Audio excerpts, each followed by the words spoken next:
जहाँ सामने है तो वहीं ठहरते हैं।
नहीं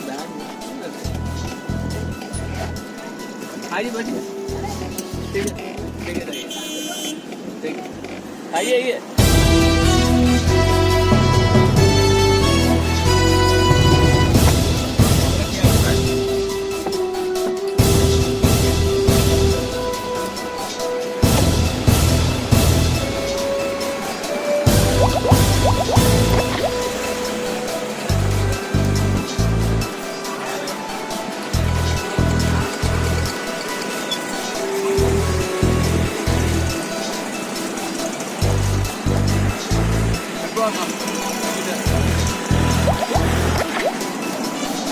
आज सुना है कि आपके पास इनकम टैक्स वाले आए थे रेड करने के लिए, इसमें सर्च हुआ, सर्च करके गए, कुछ भी नहीं मिला उनको, कुछ था ही नहीं, क्या मिलने का था। जो डॉक्यूमेंट्स पूछे वो पूरा प्रोवाइड कर दिए। क्या क्या सर्च किया गया आपके पास? पूरी हर चीज घर पूरा सर्च करें, कुछ नहीं था ही नहीं तो मिलेगा। ये पूरे ऑपरेशन कितनी देर चला आपके पास? सुबह 8 बजे आए, 2-2:30 बजे चले। तो कुछ डॉक्यूमेंट्स वगैरह या कुछ नकद रकम कुछ ले गए हैं वो? कुछ नहीं, हेलो कुछ था ही नहीं। तो अचानक आपके पास इस तरह से आईटी रेड्स होना कैसे? हमारे जमीनात है वो बिक रहे हैं, तो उनको सुबह हुआ होगा, उनको ब्लैक मनी जमा कर रहे हैं, तो आए, उनका काम था। हम बता दिए हमारे पास कुछ भी नहीं है, हम जो भी है हमारा वाइट है, हमारे इनकम टैक्स के नंबर, बैंक अकाउंट नंबर सब दे दिया, सेटिस्फाई होगा। आपका पूरा नाम? शमसुद्दीन अहमद। तो आपकी जमीनात वगैरह यही है हैदराबाद में या डिस्ट्रिक्ट में? माधोपुर यही है, अतराफ बल्ला आउटकट्स। आउट